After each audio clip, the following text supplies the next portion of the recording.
이 시간에는 내가 자랑하는 복음이라는 제목으로 하나님 말씀 나누도록 하겠습니다. 지난 주일에 우리는 행복의 초대 선포식을 가졌기 때문에 이제 행초 행사날인 행사일인 11월 13일까지 저는 저에게 주어진 설교의 시간대에 복음에 대해서 말씀을 계속 전하고자 합니다. 주일에 나눠드린 그 행초 매뉴얼에 나와 있는 문구처럼 복음 안에 행복이 있습니다. 아멘이십니까? 여기에 동의하지 못하는 사람은 복음을 전할 수 없습니다. 생각해 보십시오. 나도 참된 행복이 예수 그리스도 안에 있음을 믿지 않는데, 나도 믿지 않는데 어찌 너도 예수 안에서 행복하면 좋겠다라고 우리가 그들을 초청할 수가 있겠습니까? 예수님 때문에 내가 행복해야 되는 거죠. 예수 때문에 기뻐하고, 내가 믿는 예수님 때문에 내가 오늘 밤에 죽는다 할지라도 감사할 수 있는 사람만이, 그렇죠? 내가 만난 예수를 담대히 전할 수 있게 되는 것입니다. 여러분, 우리가 복음을 부끄러워하지 않고 전하기 위해서 필요한 것은 무엇이겠습니까? 펀치라고 생각할 수 있겠죠. 사람이 좀 펀치가 있어야 된다. 표면적으로 펀치일 수 있겠지만 그 펀치의 근거가 중요합니다. 확실해야 합니다. 그 전하는 바 복음에 대한 분명한 믿음이 있어야 됩니다. 복음이 무엇인지를 깨달아야 되고 그것을 확고히 믿을 때에 우리는 전할 수가 있습니다. 그래서 오늘은 아주 유명한 말씀이죠. 로마서 1장의 말씀을 가지고 복음이 무엇인지에 대해서 다시 한번 확인하는 시간을 갖고자 합니다. 우리는 문제는 그런 거잖아요. 복음, 좋은 거라고 생각하지만 전하자라고 했을 때는 굉장한 거부감과 두려움과 알레르기 반응을 보이는 경우가 사실 없다고 할 수 없겠죠. 그렇기 때문에 우리는 이 시간에 정말 복음이 무엇인지를 제대로 알 필요가 있다라는 것이죠. 실제로 목회를 하다 보면 이런 류의 이야기를 종종 전해 듣게 됩니다. 어느 목사님이 소위, 표현이 좀 그렇지만 괜찮은 교회에 부임을 했습니다. 시간이 좀 흐른 후에 우리도 이제 전도를 해야 되겠습니다라고 얘기를 꺼냈답니다. 그런데 그 일로 인해서 갈등이 빚어지게 되는 거죠. 교회 리더십 그룹과 리더 그룹과 이 담임 목사 사이에 갈등이 생기게 됩니다. 아니, 우리 교회가 숫자가 적은 것도 아니고 재정이 부족한 것도 아닌데 왜 자꾸 목사님은 전도를 하자고 합니까? 라고 처음에는 약간 은연중에 그렇게 말하더니 나중에 노골적으로 그렇게 반대를 하기 시작하는 겁니다. 우리는 그런 거 안 해도 우리 교회는 끄떡없다라는 말을 대놓고 하기 시작하더랍니다. 결국 견디지 못하고 그 갈등이 너무 심화되니까 그 목사님이 반강제적으로 사임을 당한 그런 이야기를 전해 들은 적이 있습니다. 여러분 어떻습니까? 성도들이 많이 모이고 재정이 부족함이 없이 막 흘러 넘치면 전도는 안 해도 되는 거죠. 그렇습니까? 그건 너무나 어리석고 위험한 생각입니다.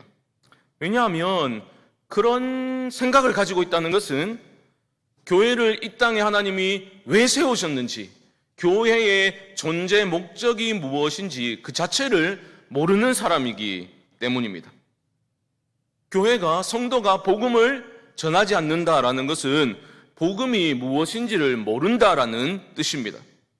교회는 영혼 구원하여 제자 삼으라라는 주님의 그 지상 명령에 순종하기 위해서 그 목적으로 세워진, 하나님이 그 목적을 위해서 세우신 기관입니다. 우리가 그 명령에 무관심하다면, 그렇죠? 존재 가치가 사실은 없는 거죠. 물론 우리는 영적으로 더 성숙해져야 된다, 그런 생각과 말을 합니다. 훈련을 받아야 된다, 양육을 받아야 된다, 그런 말들을 많이 합니다. 물론 중요합니다. 신앙의 성숙도 도모해야 하고 영적인 훈련도 받아야 합니다. 하지만 성숙이라는 말 뒤에 숨어서 영혼을 구원하고자 하는 구령의 열정이 차갑게 식어져 버린 우리의 현 상태를 합리화하려고 정당화하려고 들면 안 된다라는 겁니다. 여러분, 내 안에 예수의 생명이 살아 움직이고 있다면 그 생명은 반드시 다른 생명을 생산하게 되는 것입니다. 하나님은 모든 성도들이 재생산을 하는 성도들이 되기를 원하십니다. 아니, 목사님, 예배 안 빠지고 열심히 꼬박꼬박 참석하고 헌금도 그렇게 잘 드리고 교회 봉사도 뼈 빠지게 하고 선하게 살기까지 하는데 무슨 부담스럽게 자꾸 전도하라고 몰아붙이십니까? 라는 생각이 드실 수도 있겠습니다. 하지만 아무리 그럴싸한 이유를 다 갖다 대면서 전도에 대한 부담을 우리가 덜어내고자 한다 해도 그것은 모두 다 어리석고 악한 시도입니다. 왜냐하면 그것은 우리 신앙의 핵심인, 본질인 복음을 부끄러워하는 모습이기 때문입니다. 복음을 부끄러워한다는 것은 예수님이 어떤 분이신지를 모른다라는 거예요. 예수님이 무엇을 행하셨는지를 거기에 대해서 무지하기 때문에 복음을 전하지 못하는 겁니다. 부끄러워하는 겁니다. 여러분, 전도는 선택의 문제가 아니라 신자의 정체성과 직결된 본질적인 문제입니다. 내가 예수를 바로 알고 있는지, 바로 믿고 있는지, 나와 하나님과의 관계는 어떠한 관계인지에 대해서 판별할 수 있는지, 그 건강성을 판별할 수 있는 기준은 바로 나에게 복음을 전하고자 하는 마음이 있는가, 복음을 선포하고자 하는 삶으로 그리스도를 드러내고자 하는 열망이 내 안에 꿈틀거리고 있는가, 그것으로 우리의 신앙의 건강도를 측정할 수 있는 것입니다. 여러분, 저는 오해는 안 하셨으면 좋겠어요. 저는 이제 우리 성광교회 담임 목사로 부임한 지 이제 몇 달 지나면 만 6년이 채워지거든요.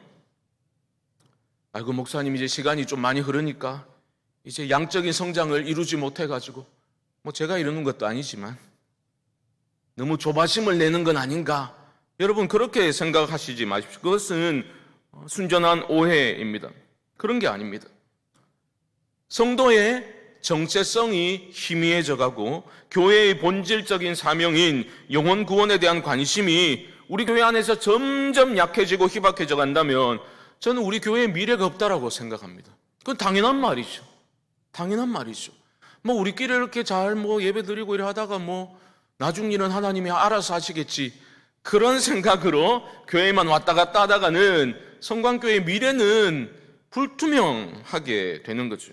저는 이번 행복의 초대에 몇 명이 오고 몇 명이 살아남아 등록할 것인가, 거기에 대해서 염려하지 않습니다. 저는 우리가 믿음으로 선포하고 기도하고 태신자를 순종함으로 품고 복음을 내가 자랑해야 되겠구나, 그 마음을 가지고 그렇게 순종하고 실천하기만 한다면 하나님은 우리의 과정을 중히 보시는 분이시고, 그 과정이 진실했다면 저는 우리의 영적인 체질이, 우리 공동체의 신앙의 체질이 개선될 것이라고 확신하고 있기 때문에 아무 염려도 하지 않습니다. 제가 염려하는 것처럼 보입니까? 염려 안 해요, 진짜로. 결과는 하나님이 하시는 거예요.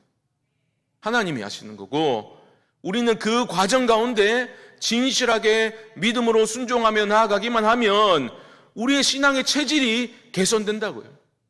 올해가 아니면 내년에, 내년이 안 되면 내후년에 하나님 반드시 우리에게 생명의 열매를 보게 하실 줄 저는 믿습니다. 그런 믿음도 없으면 어떻게 목회를 하겠습니까? 오늘 본문인 로마서 1장 16절과 17절 잘하는 말씀인데요, 이것은 로마서 전체의 핵심 구절입니다. 바울은 16절에서 분명히 이렇게 말합니다.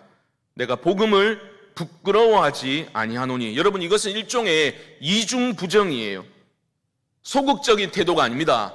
부끄러워하지 않는다라는 말은 소극적인 태도가 아니라 오히려 매우 자랑스럽다라는 뜻입니다.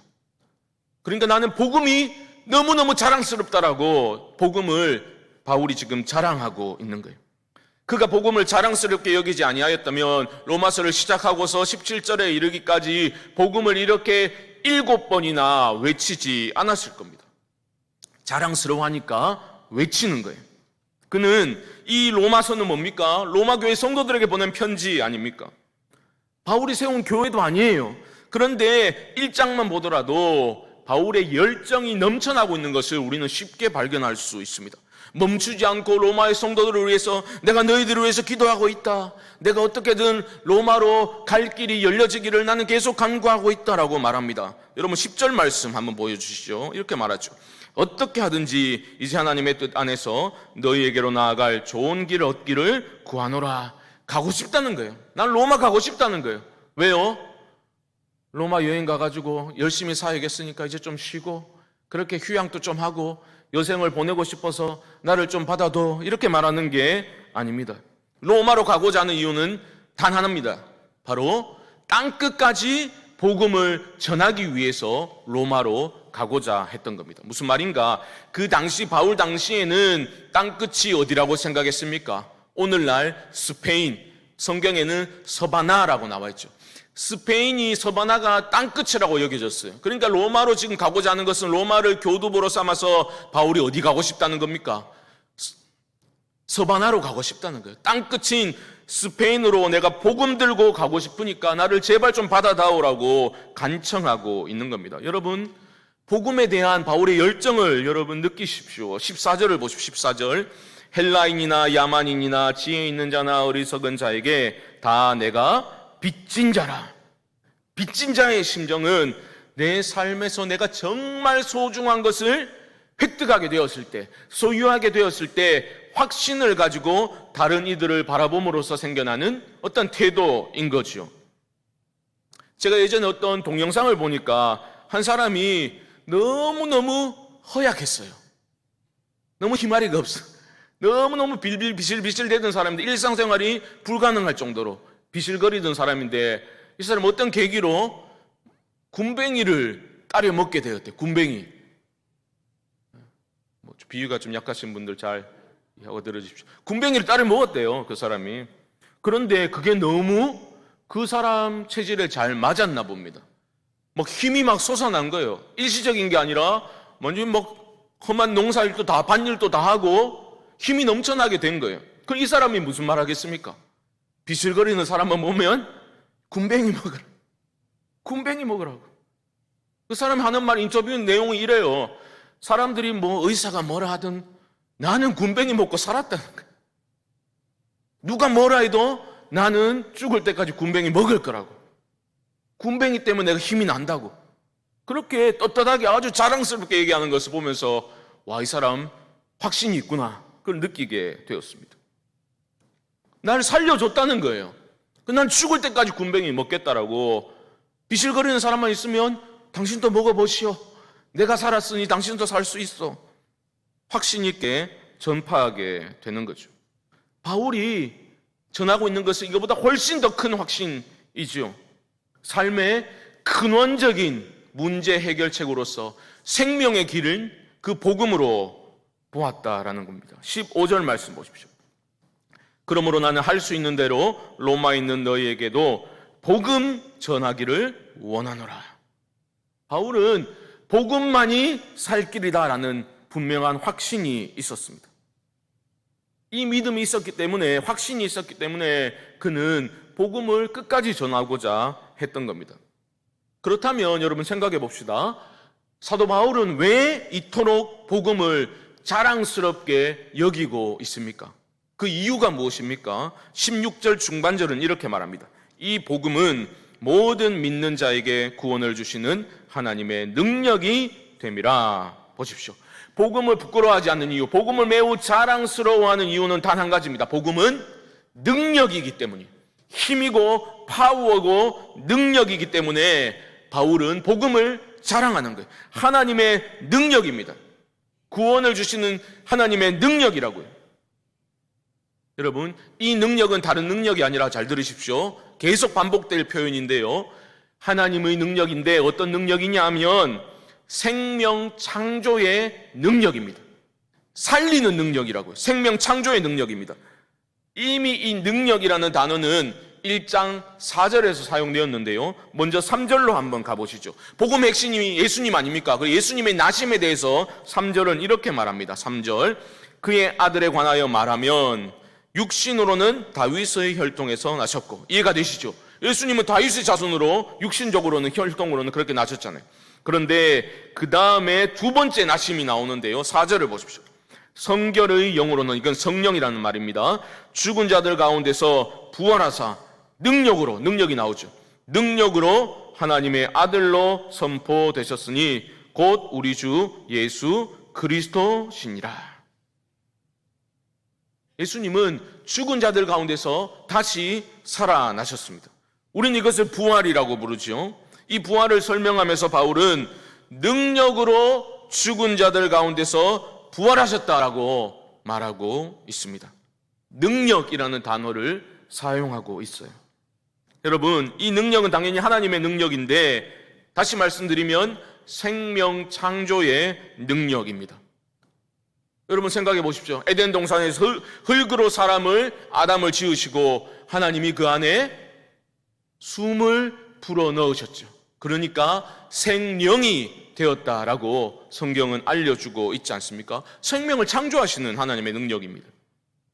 이 생명 창조의 능력이라야말로 창조주 하나님과 모든 존재를 구분해주는 절대적인 요소인 것이죠. 우리도 마찬가지입니다. 죄와 허물로 죽었던 우리를 하나님이 살리셨잖아요. 생명 창조의 능력입니다. 이 생명 창조의 능력인 복음은 그런데 아무에게나 임하는 것이 아니죠. 누구에게 임합니까? 그 능력을 믿는 자들에게 임하는 것입니다. 로마서 1장 17절 말씀 다시 보십시오. 복음에는 하나님의 의가 나타나서 믿음으로 믿음에 이르게 하나니 기록된 바 오직 의는 믿음으로 말미암아 살리라 함과 같으니라. 보십시오. 복음에는 하나님의 의가 나타납니다. 그런데 그 의는 믿음으로만 얻을 수 있는 거죠.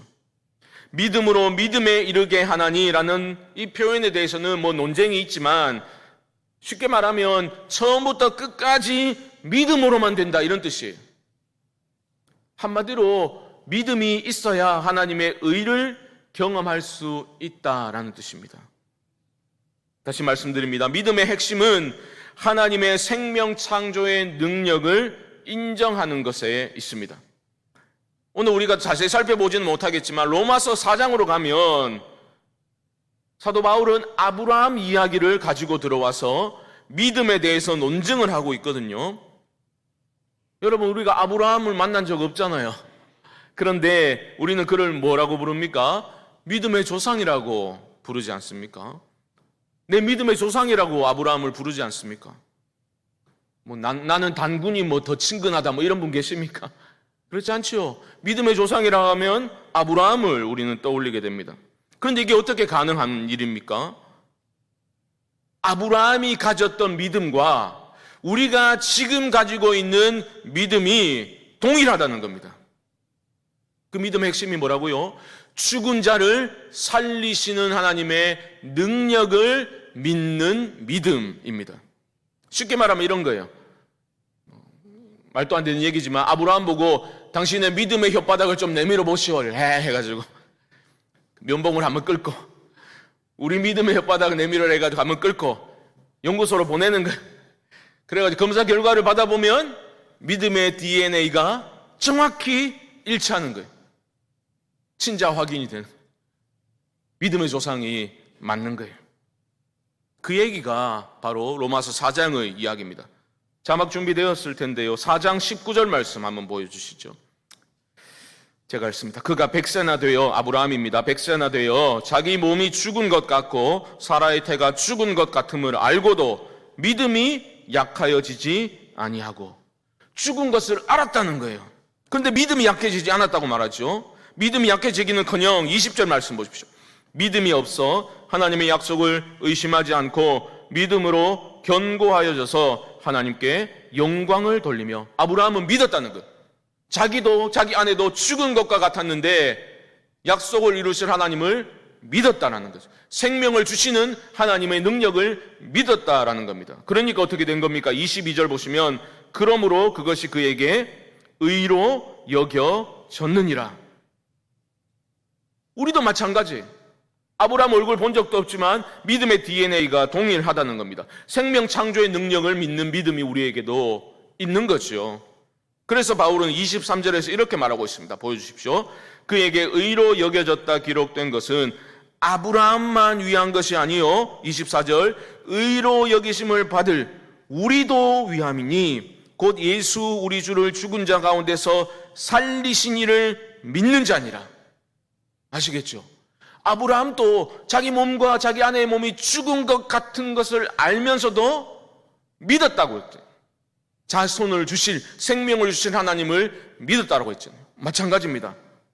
우리도 위함이니 누구를 믿는다고요? 예수, 우리 주를 죽은 자 가운데서 살리신 이를 믿는 자니라. 우리 예수 그리스도의 부활을 믿는 사람들이다라는 겁니다. 그 믿음 때문에 우리 또한 의로 여기심을 받는다라는 뜻입니다. 그래서 결론적으로 로마서 4장 25절은 이렇게 말합니다. 예수는 우리가 범죄한 것 때문에 내어줌이 되고 또한 우리를 의롭다 하시기 위하여 살아나셨느니라. 우리는 보통 어떻게 생각해요? 나는 의롭게 되었어. 예수님이 내 위해서 십자가 보혈을 흘리셔가지고 나는 의롭다함을 받았어 라고만 보통 말하잖아요. 하지만 정확하진 않는 거죠. 죽은 자를 살리시는 생명 창조의 능력을 믿어야 의롭게 되는 겁니다. 그리고 그렇게 말하잖아요. 우리를 의롭다 하시기 위하여 예수는 살아나셨느니라. 물론 그 대속의 죽음은 너무나 소중한 것이죠. 하나님과 화목하게 되었죠. 하지만 하나님은 죽은 자를 살리시는 분, 생명 창조의 능력을 가지신 분임을 믿는 것이 바로 우리가 나는 복음을 믿는다라고 말할 때의 핵심이라는 것을 여러분 기억하실 수 있기를 바랍니다. 이 훌륭한 분들 앞에서 이 수요일 날 기도하러 나오신 이 훌륭한 분들에게 제가 왜 이렇게 딱딱한 로마서 말씀을 혼자 열내면서 이렇게 전하고 있습니까? 왜 이렇게 열을 내고 있냐면 우리가 예수를 믿고 복음을 믿는다고 말하면서 그 믿음의 내용에 대해서 우리가 너무 약한 모습을 보일 때가 있기 때문입니다. 여러분, 복음은 아이고 우리 교회 한 번만 좀 가도 우리 목사님 안 됐다 하면서 한 번만 가도 그래 하지 마요. 내가 뭘 믿는지도 모르고 어쨌든 한 번만 와도 한 번만 와도 그러면 안 돼요. 여러분, 복음이 능력인 것을 내가 믿고 그 복음이 나를 살리고 나에게 생명을 주셨다는 것을 믿고 우리는 그 복음을 전해야 되는 겁니다. 죽고 사는 문제를 우리는 지금 다루고 있는 거예요. 생명을 살리는 사명을 우리는 부여받은 것입니다. 죽었던 내가 복음을 믿음으로 생명으로 옮겨졌구나라는 것을 우리는 믿어야 하는 겁니다. 나는 아무 공로 없으나 오직 믿음으로 복음에 나타난 하나님의 의를 우리는 얻게 되었다. 나는 의롭게 되었다. 그것을 여러분 믿고 나아가셔야 하는 것입니다. 여러분들은 지금 죽은 자들에게 생명을 주기 위해서 복음이라는 능력의 선물을, 위대한 선물을 들고 다가서는 겁니다. 뭐가 부끄럽습니까? 우리 주님이 날 위해서 조롱과 핍박과 멸시와 침뱉음의 수모를 다 받으셨는데 내가 조금 무안하고 무시당하는 게 뭐 그리 큰 일이겠습니까? 사람들에게 무례하게 강압적으로 대하라는 뜻이 아닙니다. 겸손하게 사랑과 존중과 배려의 마음으로 그들에게 다가가야 하겠지요. 하지만 내가 전하고자 하는 이 복음이 얼마나 위대한 선물이요 위대한 능력인지를 잊어서는 안 된다는 것입니다. 우리는 지금보다 조금 더 나은 삶을 살 수 있는 한 가지 길을 알려주는 게 아니라는 거예요. 행복에 이르는 여러 가지 방법들 중에서 한 가지 옵션을 그들에게 전달하고 있는 것이, 소개하는 것이 아니라는 겁니다. 행복에 이르는 유일한 길을 그들에게 알려주고 있는 거예요. 복과 생명의 유일한 길을 알려주고 있는 거예요. 죽은 자가 살 수 있는 영원한 멸망이 아니라 영원한 생명을 얻을 수 있는 단 한 가지 길을 우리는 그들에게 전하고자 하는 것입니다. 우리가 복음의 생명을 살리는 능력이라는 것을 분명히 믿고 나아가야 합니다. 이 믿음이 없으면 능력은 나타나지 않습니다. 여러분, 능력이라는 헬라어 단어는 듀나미스라는 단어거든요. 여기에서 영어 단어 다이너마이트가 나왔어요. 다이너마이트 아시죠? 폭발물. 그런데 어떤 사람이 이 다이너마이트를 들고 육가락처럼 들고 누구든지 까불기만 하면 이걸로 막 머리통을 다 깨버리겠다고 막 휘두르고 다닌다면 얼마나 어리석고 우스꽝스러운 모습입니까? 다이너마이트는 그렇게 쓰는 게 아니잖아요. 마찬가지입니다. 복음이라는 것도 능력이 되려면 믿음으로 불씨를 당길 때 폭발적인 힘을 발휘하게 되는 거죠. 내가 복음의 능력을 믿어야 합니다. 내가 새 생명을, 주님을 통해서 새 생명을 얻었음을 믿어야 합니다. 그 주님 때문에 나는 행복하고 이미 행복하고 더 이상 잃을 것이 없는 인생임을 고백하고 확신하는 그러한 마음 자세가 회복되어야 합니다. 그 마음으로 우리는 잃어버린 영혼들을 향해서 나아가야 하는 겁니다. 내가 품은 그 사람들은 여러분이 품은 그 사람들은 여러분보다 훨씬 더 잘난 사람들일 수 있죠. 더 많이 가졌고 더 건강하고 더 많이 배웠고 그들의 자녀는 여러분들의 자녀보다 훨씬 더 잘 나가는 사람들일 수 있겠죠. 하지만 그런 것은 아무 소용이 없는 겁니다. 그들 안에 생명이 없기 때문입니다. 그들은 죽은 사람들이기 때문입니다. 안병동에 근무하는 의사가 쓴 글을 읽은 적이 있습니다. 시한부 판정받은 사람들, 어떤 사람은 2달 남았고 길어야 6달 남은 사람들이 한 곳에 한 병동에 모여 있었답니다. 어찌 보면 죽을 날만 기다리는 거죠. 근데 너무 무료하니까 이 사람들이, 환자들이 모여서 뭘 시작했겠습니까? 우리 교회 같으면 윷놀이 했겠지만 그들은 화투를 쳤답니다. 화투를. 2달 남은 사람, 3달 남은 사람, 5달 남은 사람들 모여가지고 화투를 치더래요. 그런데 그날 어떤 사람이 자기는 오늘 2만 원 땄다고 너무너무 기뻐가지고 막 춤을 추더래요. 그 모습을 보면서 그 의사가 한없는 서글픔을 느꼈다는 글을 읽은 적이 있습니다. 내일 모레 죽는데 2만 원 땄다고 너무너무 기뻐하더래요. 잃는 것보다 안 낫나? 그런 생각하십니까? 예수님을 만나지 못한 사람들은 그냥 두면 영원한 멸망뿐입니다. 하나님 밖에서 참으로 행복한 인생은 아무도 없습니다. 그것이 성경이 선언하는 바입니다. 제가 아는 한 청년은, 지도에 있던 한 청년은 제게 그런 이야기를 후에 들려준 적이 있습니다. 역시 안병동 이야기입니다. 그 청년도 암투병 중에 입원하게 되었는데 치료를 받을 때 한 청년을 알게 되었다고 합니다. 자기보다 몇 살 많은 청년인데 대장암 수술을 이미 여러 번 받았더랍니다. 그 자매 표현으로는 계속 장을 잘라내는 거예요. 계속 잘라내는 거예요. 그게 장이 이만하다 하면, 길이가 이 정도 된다 하면 잘라내는 만큼 생명이 줄어들고 있는 거죠. 계속해서 잘라내고 거듭되는 수술과 항암 치료에 지쳐 있었을 때에 그 자매가 놀랐던 것이 그 청년이 그렇게 찬양을 하더래. 기도를 하더래. 죽어가는데. 살려달라는 그러한 기도가 아니라 하나님을 찬양하고 감사하는 기도를 하더래요. 자기보다 훨씬 더 심각한 상황인데 마음에 평안이 있고 자신에게 예수님을 소개하고 막 그러더래요. 이 청년이 그 당시에 신앙이 없었어요. 근데 그 사람을 만나고 나서 굉장한 충격을 받게 되었답니다. 그래서 전도를 받고 우리 교회에 나오게 되었던 거예요. 예전에 신앙을 갖게 되었다는 그런 이야기를 저에게 해준 적이 있습니다. 사랑하는 성도 여러분, 우리는 도대체 어떤 인생을 살아가고 있습니까? 우리는 정말 예수님 안에서 행복한 사람들 맞습니까? 정말 나를 살려주신, 내게 새 생명을 주신 그 하나님의 은혜와 복음의 능력을 믿고 우리는 살아가고 있습니까? 그러실 수 있기를 바랍니다. 여러분 생각해 보셔요. 내가 교통사고 나서 죽을 뻔했을 때 그 위기에서 나 대신 몸을 날려서 내 생명을 구해준 은인을 누가 부끄러워하겠습니까? 그런 사람은 아무도 없을 겁니다. 그런데 우리 구주께서 우리를 위해서 그렇게 십자가에서 피 흘려 죽으셨습니다.